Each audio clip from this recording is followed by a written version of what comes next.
আউযু বিল্লাহ বিসমিল্লাহির রাহমানির রাহিম আল্লাযীনা আমানু ওয়া হাজারু ওয়া জাহাদু ফি সাবিলিল্লাহ। সাল্লাল্লাহু আলাইহি সম্মানিত বন্ধুগণ, সূরাতুত তাওবা 20 নং আয়াত আমি আপনাদের মাঝে তেলাওয়াত করেছি। আল্লাহ রাব্বুল আলামিন এই গোলামকে দিয়ে কিছু আলোচনা করার জন্য আল্লাহ তৌফিক ইনায়েত করেন। বক্তা এবং শ্রোতা সকলকে তদনুযায়ী আমল করার তৌফিক ইনায়েত করুন। আমরা সকলেই বলছি আল্লাহুম্মা আমিন। সম্মানিত বন্ধুগণ, এই আয়াতখানা শানি নজুম, এটা না শুনলে তো আপনারা বুঝবেন না। আপনাদের কষ্ট হচ্ছে নাকি? সম্মানিত বন্ধুগণ, আল্লাহ রাব্বুল আলামিন এই আয়াতখানা নাজিলের পূর্বে বিশ্বনবী জনাব রাসূলুল্লাহ সাল্লাল্লাহু আলাইহি সাল্লামের জামানায় তখনও জুমার আযান হয়নি। সাহাবাগণ মসজিদে চলে এসেছেন। মসজিদে আসার পর কিছু সাহাবা বলতেছেন যে আল্লাহ পাক রব্বুল আলামিনের কাছে সবচেয়ে মর্যাদা সম্পন্ন ব্যক্তি হচ্ছে যারা হাজী সাহেবগণদেরকে পানি পান করান এবং আল্লাহর কাছে সবচেয়ে প্রিয়।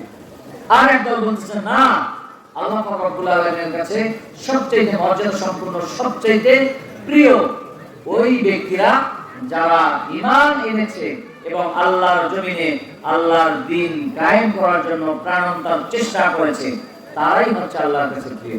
এই দুই দলের মাঝে একটা ভেদাভেদ শুরু হয়ে যাচ্ছে। সেখানে হযরত ওমর রাদিয়াল্লাহু তাআলা আনহু দাঁড়িয়ে গেলেন আর বললেন, হে সাহাবাগণ, হে রাসূলের সাহাবাগণ, আপনারা চুপ থাকেন, একটু পরেই বিশ্ব নবী আসবেন, এর সমাধান তিনি দিয়ে দিবেন। চিৎকার মেরে বলুন না সুবহানাল্লাহ। সম্মানীয় বন্ধুগণ, বিশ্বনবী জনাব রাসূলুল্লাহ সাল্লাল্লাহু আলাইহি ওয়াসাল্লাম আসলেন। তিনি নামাজ আদা করলেন। নামাজ আদা করার পর তাকে যখন এই বিষয়ে অবগত করা হলো, বিশ্বনবী নিজের ভাষায় কোনো কথা বলেন না।